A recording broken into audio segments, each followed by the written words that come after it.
បាទសួស្តីបងប្អូនកសិករទាំងអស់គ្នាថ្ងៃនេះថ្ងៃទី25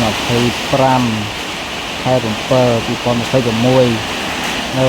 ខាងភ្នំកុយថ្ងៃនេះបានខាងភ្នំកុយស្រុកសាឡាក្រៅខេត្តបៃលិនថ្ងៃនេះបានភ្លៀង1 មេធំហើយថ្ងៃនេះហើយតាមបណ្ដាខេត្ត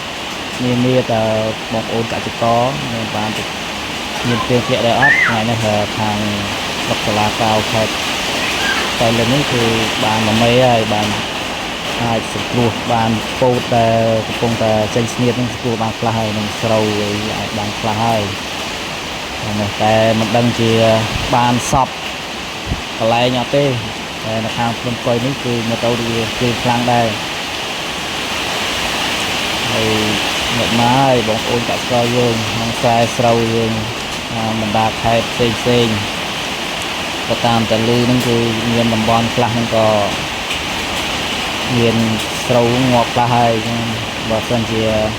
បានត្រូវភ្លៀងហ្នឹងក៏ជារួមត្រេកអរផងបើសិនជាបានត្រូវភ្លៀងតែមិនបានត្រូវភ្លៀងក៏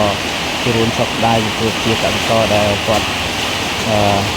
បានធ្វើទៅហើយមិនមានទឹកគ្រប់គ្រាន់សម្រាប់ដាក់ទឹកស្រូវអញ្ចឹងណាមានអីទេបងនៅតែវីដេអូប៉ុណ្ណឹងឯងបងប្អូនអរគុណច្រើន